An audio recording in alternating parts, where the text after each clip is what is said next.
You got a recording. This is John from JC Rock and Metal Reviews. I'm here with Brian from AYBL Maine. Continuing our top 10 series, we have a different band. This time we're doing the top 10 songs by the band Genesis, covering all of their years from, when was it, 1969 up to the last one, 97. Right. So they have a long career, spanning the Peter Gabriel years, the Phil Collins years, and we're going to be covering all that, or at least I know I will. So so we're gonna do our top 10 same way we always do it. I guess I'll start with my number 10. Okay, so my number 10 is called The Knife, from the band Trespass. This one I believe came out in 1970, and this is the Peter Gabriel era. And it's one of the longer songs. It's a 9-minute song. Yep. And I really like the drum beat, like the organ sound has a nice, really nice beat, nice melody. And it's a little more of like a faster paced song. And it does have that prog rock aspect, like with the tempo changes. Yep. There are some, softer parts in the middle. And there are like a little like, heavier stuff. I know like they're not like a metal band or nothing, but they do incorporate a little of that like harder rock edge to this song, and I did like that aspect of it. So that is it. So to start off my list, number 10 is The Knife from Trespass. I think it was 1970. Yeah, that was an honorable mention. I mean, it's funny that if we were to extend this list to like a top 15 or even 20, there probably would be a slew of the Peter Gabriel driven Genesis, make it in here. But it was an honorable mention for me. I've got from the ABBA album, I've got number 10. I got No Reply at All. Okay, I like that one. So it's very much a Phil Collins thing. I think we were kind of talking before. It's one of those albums. ABBA was one of those albums where you still had parts of it that felt very proggish. Yeah, and then you had parts of it that felt like it was very 80s pop. Yeah, and so it's one of those transition albums. And No Reply at All, I thought was this great mixture of a little bit of proggish parts and then like these big horn sections. Because if anybody listens to any Phil Collins albums, you're going to know that this guy loves horns on all of his albums. Yeah. He saturates it with them. And this track is like, kind of indicative of that. So I really like the track. I remember having it on 45, so it makes it number 10 for me. So ABBA, that's a really great album. I will be mentioning, actually, I think that's the one album that I do have like 2 songs, but I don't have that one. That would be one of my honorable mentions. But yeah, I really love ABBA. That was a really great one. Okay, my number 9 is called Harold the Barrel from Nursery Crime, another Peter Gabriel song with this one has Steve Hackett on guitar. And I was listening to all these albums, and the ones that like stood out to me, I would just like jot down on my notebook, and I had like a big list. But this was the one, I guess I always liked it. It's just more of an upbeat song, has like a very nice piano, and it does have that prog quality. It has kind of like the strange title, the kind of strange lyrics, but has lots of has that like prog quality, and it's not a long song. It's 3 minutes. It does have, but it has like packs everything in. It has like the tempo changes, the melodic parts, and like the drum beats. And that was the song that stood out for me on that album, Nursery Crime. I know that's one of their big albums, and that was a song that stood out for me. Cool. Yeah, I've got a Peter number 9 for me. I've got a Peter Gabriel Genesis one. It's Dancing with the Moonlit Knight. That's from Selling England by the Pound. I like it. It kind of starts off in this weird Scottish like kestrel kind of sound that starts off the song, but then about at the 2-minute mark, the guitars just take off on this, and it becomes this very proggish thing to where it almost sounds metalish on like rolling up toward the end. That I really enjoyed the track. It's kind of commenting the track. If you look at the lyrics, it's like commenting on contemporary England and how the past monarchy had basically sold out parts of England, for political reasons. And it's I know that there was some backlash with the band at the time too, because English fans felt like they were selling out to American markets. Yeah. At that time. And so this was like their way of saying, hey, listen, everybody in England's kind of selling out, including our past monarchy did it to us. So I put it here. I like the song a lot. It's an 8-minute track, but it doesn't feel like it's 8 minutes. Oh, cool. Yeah, that's another one. I mean, I probably heard that one, but it didn't stand out for me. So I'll have to go back and listen to that one again. Okay, cool. Number 8 for me is another Peter Gabriel one, Watcher of the Skies from Foxtrot. This is not a very long song. I think it's like 7.5 minutes, but it's another one of those songs that just has like lots of like different parts.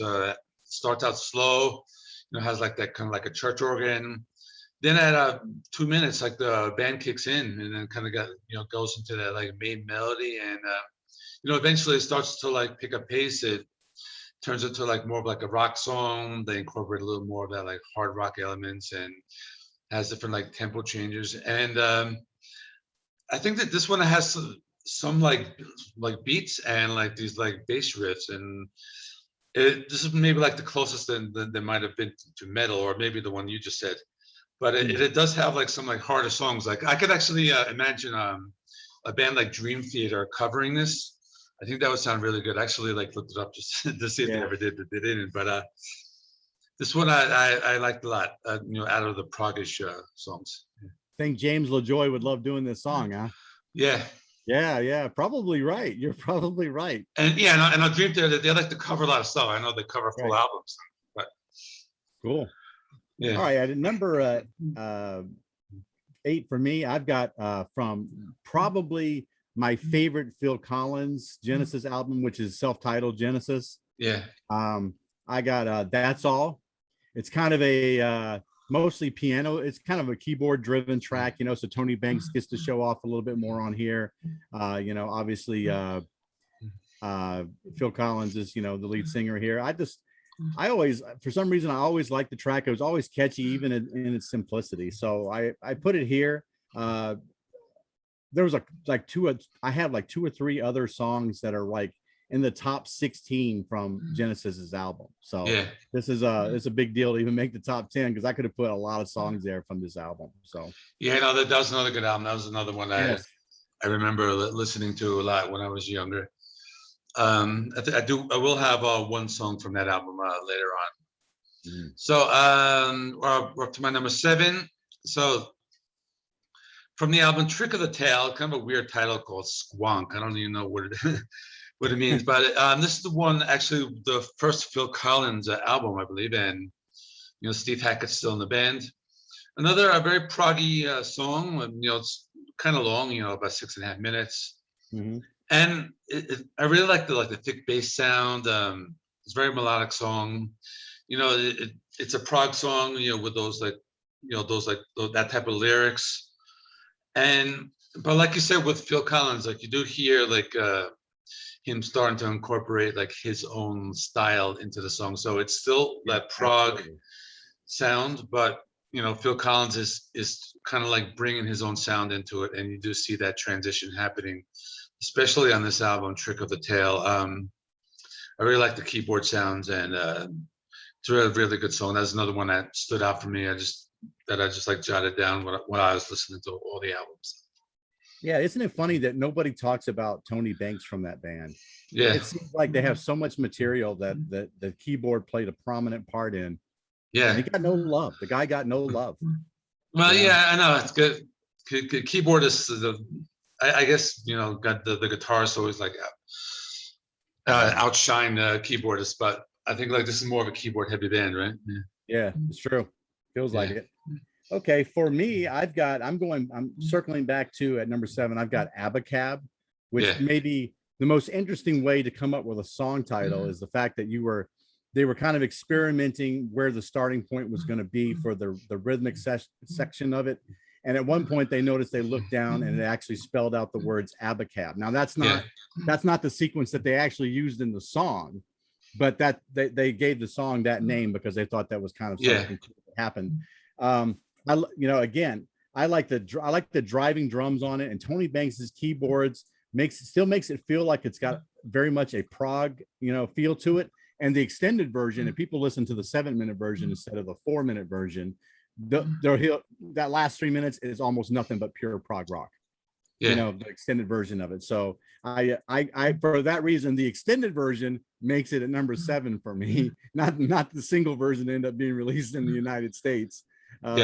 But you know, it's a great song. I just like this obscurity of it, where people just didn't really know what the hell they were talking about, and really there is no story that actually matches what the song is about. So there you go. Yeah, I know. That's a great song. I actually have that higher on my list, so we'll be talking about that later. But yeah, I did read about the whole story about like it did start out with the ABA and right. Yeah. But exactly. that is. But I'll talk about that later because it's going to come up for me. Okay, my number 6 is the Cinema Show from Selling England by the Pound. All right. This is one of the longer songs. I think it's about like 10.5 minutes. You know, this is Peter Gabriel still in the band. Long prog rock, and it just has like many different parts. It just has the slow piano intro. The band comes in maybe about like 2 minutes later, and they had just lots of instruments, different like wind instruments, and you know, it's a nice story. I think it's something about like a Romeo and Juliet. They talk a lot about that, and it's just a really great prog rock song. Has all the tempo changes, and this was the one that stood out for me out of like the long songs. Like this was one of the ones that I like the best. So that's it. Yeah, that's my number 6. Yeah. Perfect. Number 6 for me. This one probably I don't know. It's odd because I don't think, you know, in my research, I don't think any list that I would have done saw comparatively. I don't know if anybody had this on their list, but I had Duchess from the Duke. Okay. From the Duke LP. You know, it was part. I guess it kind of was wedged in the middle of this whole theme. There's like 4 or 5 songs there that were all like thematically linked together, you know, in regards to the Duke traveling and stuff like that. But this one here was the first time that they used Collins used a synthetic drum machine to make the beats, because I think he wanted to concentrate on the singing.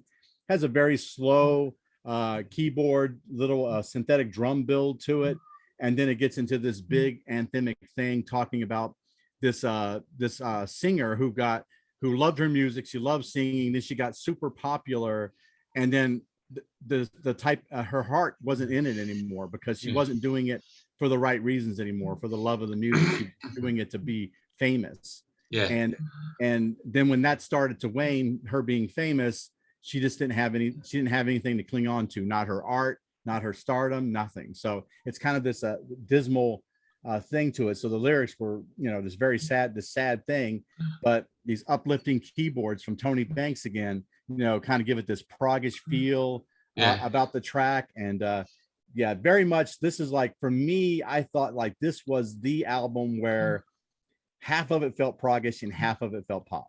Yeah. For me anyway. That's I like this one a lot. I have a different song I'm going to be talking about from that album, but that's like one of the big like transition albums. It was, you know, that was the one right before came out in 1980, right before ABBA. Yeah. Okay, so my number 5 is from ABBA. It is Man on the Corner. Oh yes. And I really like the song. There's a live version on one of the live albums. That's a really great song as well. Very memorable. And I'm pretty sure they're talking about like a homeless man, you know, like see the man on the corner and nobody sees him. And that was my interpretation of it. But I really like, you know, Phil Collins' vocals on this one, as it's really great. And this is kind of not really a part. This is more of the pop side of the band. But they're really great keyboards on it. And out of all the ballads, I think this was the one that really stood out. Just the one that like the lyrics, really great songwriting in this one. So that's Man on the Corner from ABBA. Okay, so for number 5 for me, maybe I kind of sold out a little bit, but it's 1986. It's, you know, it's start of my senior year of high school, and it's like between this album and the Joshua Tree and Slippery When Wet, that was like what made up 86 and 87. That was it. So it was, you know, Invisible Touch was so huge. So I have Throwing It All Away here, which is like maybe their most popular ballad. I would think commercially, I think it's got to be their most popular ballad. You know, it had a little bit more. I noticed Rutherford had a little bit more rhythmic guitars in it than any of the stuff I've covered so far. Anyway, he kind of stands out a little bit more, kind of laid back rhythmic guitars. Collins, that I felt like right at the top of his game, because he had this and he had No Jacket Required within a year of each other. So yeah, I put it here. It has a lot of sentimental value for me because you know, the time frame it was very nostalgic for me. Definitely 1000% a heartbreaking love song. That's what it is. It's nothing more than that. There's no hidden meaning behind it. So that's a good album. You know, that's just like straightforward when they were doing their pop. And that was a very big album at that time. Actually, they don't have any from Invisible Touch, but there are a few that I did like from that album. Okay, so my number 4 is from the Duke album called Misunderstanding. And I think this is one of my favorite, like, you know, of their like pop songs.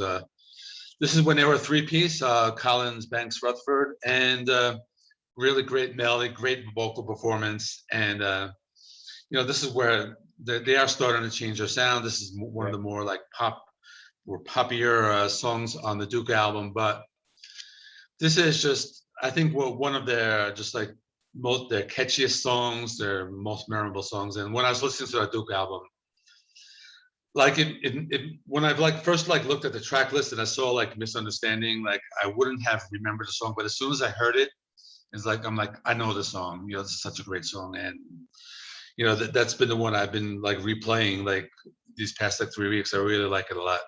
Nice. Yeah. All right, so for me, I've got a song. It's funny. It's like this song was like one of my favorite Genesis songs of all time. So I'm listening through the albums, and I'm going, well, damn. I said, where is this song? I said, it's not on any of their albums, right? And then it was just on the greatest hits. I said, well, that doesn't make any sense. I said, because I don't remember Genesis ever just releasing just a single, right? I never remembered that. But they did have like this little EP called 3x3. Oh, okay.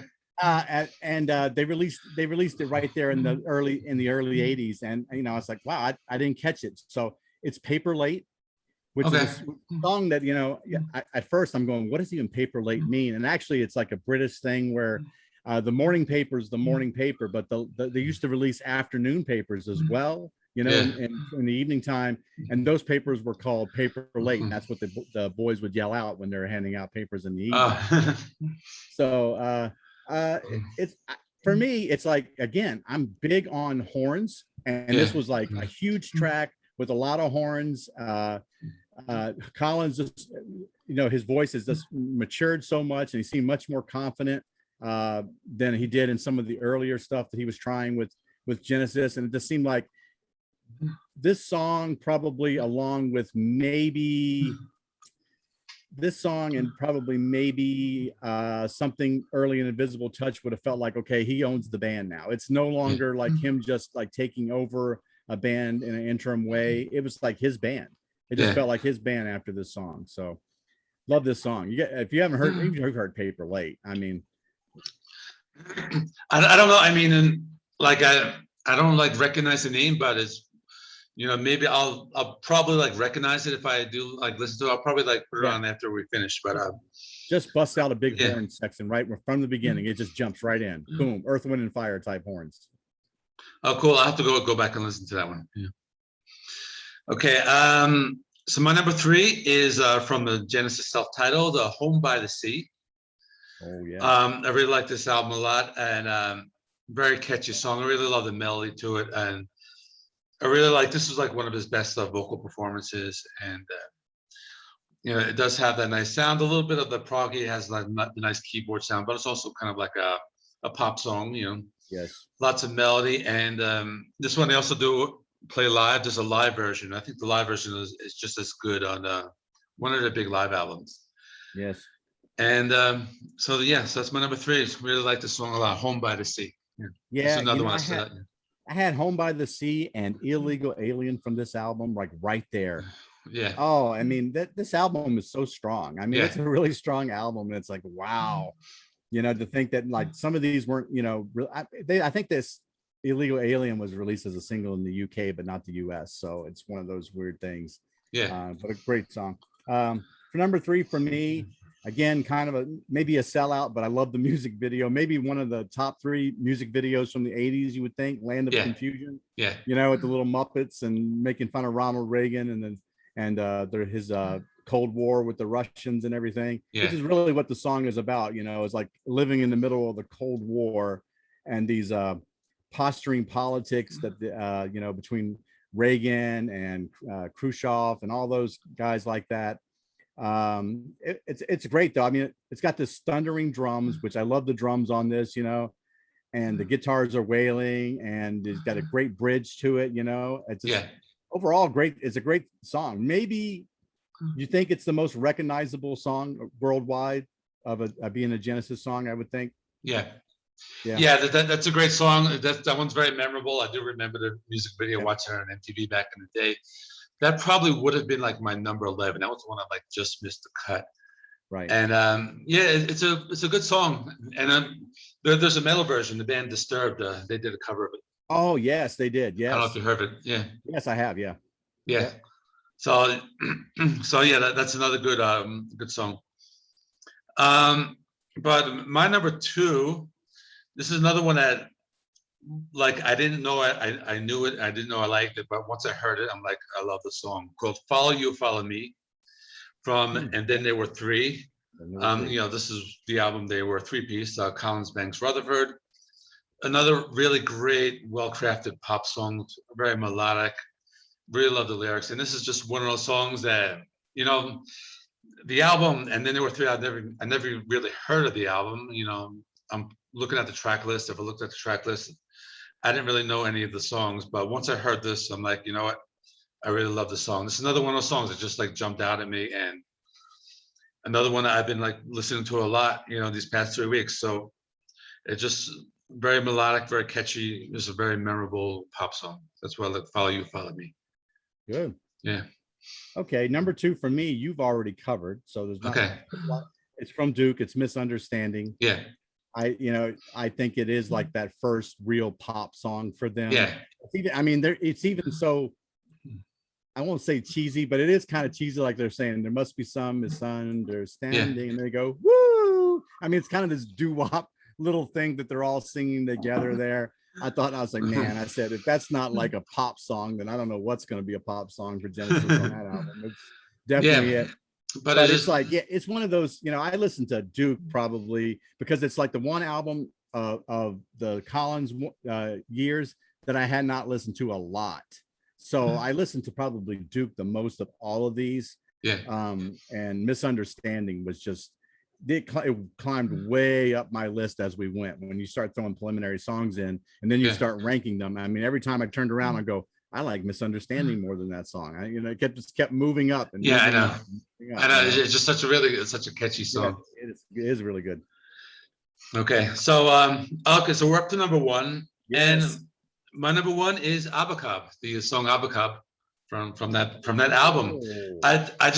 This was the song, and the first time I heard it, and it's like from the first time hearing this again, it's like, I know what, this is gonna be my number 1, and I'm not talking about the single version. I'm talking about the 7-minute version, because the first 4 minutes, you know, it's a good song. I really love the keyboards, the singing, and it has all that, you know, some electric guitar in it and all. But like the last, like, I think the last 3 or 4 minutes is like all instrumental. I don't even think like there's any singing on it. And it's just that melody is just so great. I just really, really love it. It just some of the best like keyboard playing that I've ever heard.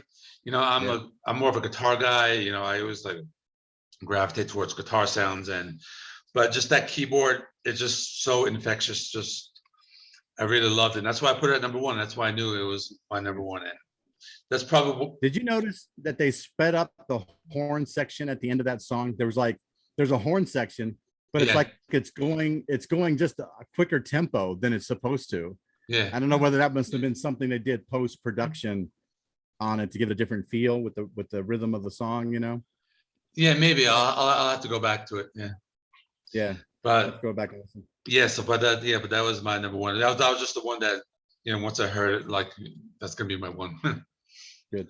For number one for me, and I would have never kind of guessed it until I actually did. I mean, I always liked the song, but once I put it up against everything else, I've got Mama from the self-titled Genesis album. Just a whole different pace for the song. It's very, it's very ominous type of sounds that are created with the keyboard, kind of creating this really dark atmosphere. Yeah. And it's like, this like this little marching little drum. It has that like percussion, right? Right. Yeah. And then all of a sudden it just, you know, as the tension builds in the lyrics, when he's getting frustrated with whatever's occurred between him and his mother, maybe some type of abandonment thing. Yeah. And then it just finally starts breaking into all the big instruments, the drums increase and it just starts going off. And I thought like this was, man, the first part of it feels very proggy, and then it got very poppy for just maybe the last minute and a half. But man, what a great song. It just always, I can listen to this song. It's just always this great feel to it to me, you know, unlike anything that they've done, really. It's really dark. It just feels like a really dark song. Yeah, that was another good one. That one probably would have been an honorable mention. Yeah. Yeah, so that's a really good one. So wow. I think we only matched on 2. That's pretty good. That's pretty good. Yeah. Oh, yeah, that's true. Yeah. Yeah. Abacab and Misunderstanding. Yeah. Yeah. I think that's it. That's pretty good, though. I mean, they got a lot of stuff. So. Yeah. They have a lot of stuff, a lot of like different styles. So. Yeah. So, awesome. So this was cool. And yeah, it was definitely, we kind of needed that like extra time to like go through all the albums. Yeah. All right. Okay. Perfect. All right. So that's cool. So, anyone still watching, please subscribe to Brian. I'll put his link in my video description, and then we'll be back in a couple of weeks. We're going to decide on what to do next. So everybody, thanks for watching, and we'll see you pretty soon. See you guys.